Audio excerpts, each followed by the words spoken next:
রাজকুমারী, আমি শুনেছি তুমি নাকি স্বর্গ দিয়ে বসে আছো জীবন সঙ্গীর বাঁচার জন্য। তা আমি এসেছি তোমাকে আমার জীবন সঙ্গী বানাবো বলে। ও তাহলে তুমি ঠিকই শুনেছ। শোনো রাজকুমার, আমার দুটি শর্ত আছে। সেই শর্তে যদি আমাকে পরাজিত করতে পারো তাহলে আমি তোমার জীবন সঙ্গী দেখাবো।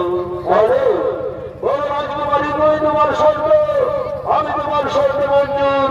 তবে শোনো রাজকুমার, তুমি এমন কোন প্রশ্ন করে বলে যেন সেই প্রশ্নের আমার উত্তর দেওয়া নেই। আর রাষ্ট্রযুদ্ধ দিয়ে আমাকে যদি করো রাষ্ট্র, তাহলে হবে তুমি আমার জীবন সাথী।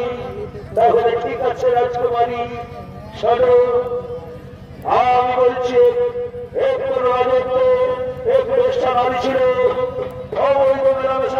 তার এক পুত্রী সন্তানের জন্ম হয়। পুত্রী সন্তান জন্ম হওয়ার পরে সেই বেশটা তাকে ছেড়ে চলে যায়। কোন ব্যক্তি সেই রাজকুমারীকে, সেই পুত্রীকে লালন পালন করে বড় করে তার যখন 16 বছর পূর্ণ হয় তার মনে লালসা জন্ম করে সেই ব্যক্তি তাকে প্রেম সম্বোধন করে এবং প্রমাণিত করতে চায়। তখন সেই পুত্রী বলে, তুমি আমার পিতৃ সমান, তুমি আমাকে লালন পালন করে বড় করেছ, আমি তোমার সঙ্গে কি করে প্রমাণ লাভ করবো? তখন সেই ব্যক্তি বলে, শোনো, আমি তোমাকে সামান্য মাত্র বড় করেছি, কিন্তু আমি তোমার পিতৃ নই। তুমি আমার মনের লালসা মেটাও, আমাকে প্রমাণিত দাও। ওই প্রমাণিতের ঘরে সেই পুত্রী সন্তানের জন্ম নেই। তাহলে বলো রাজকুমারী, সেই পুত্রী সন্তান সেই ব্যক্তিকে কি বলবে বলো? একই প্রশ্ন করলে রাজকুমার, তোমার প্রশ্নের উত্তর আমার দেওয়া নেই। তাহলে আমার সঙ্গে ধরো, আমার সঙ্গে অস্ত্রযুদ্ধ করো।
তুমি আমাকে ছেড়ে দাও, আমাকে ক্ষমা করো। আমি যে আমার মাতৃ সম্পর্ক হয়েছিলাম যে আমার জন্য আসবে কোনো মন্ত্রের কুমার, আমায় তুমি ক্ষমা করো রাজকুমার। রাজকুমারী, তুমি ওঠে পাড়ায় চিন্তার করো। শোনো রাজকুমারী, আমি হলাম সেই পাণ্ডব বংশের রাজকুমার, আমি হলাম ভীমপুত্র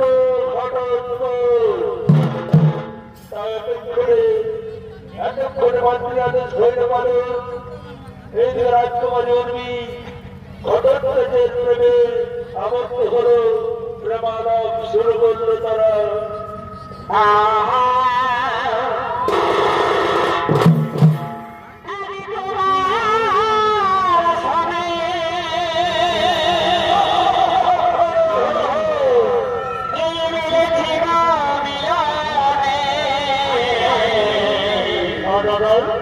অবন হয়েছে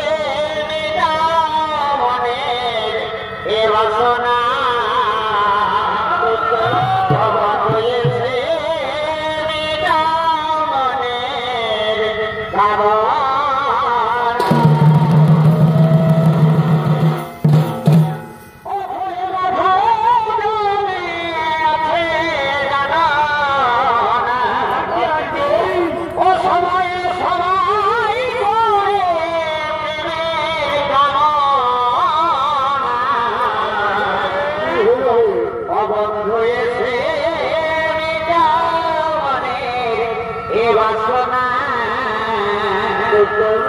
অবন্ধ এসে যাও মনের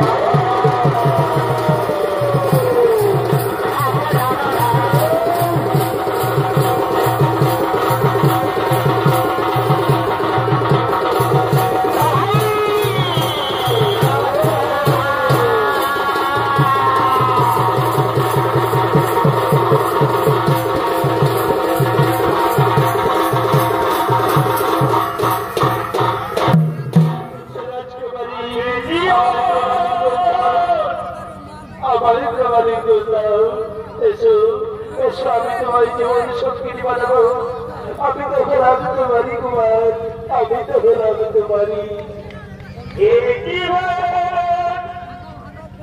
তোমাকে দিলাম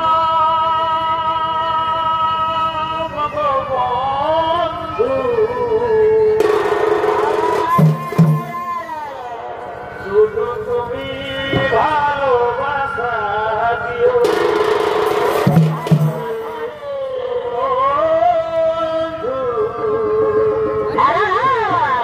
তুমি শুধু ভালোবাসা দিও আর তুমি যে তুমি যে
Oh,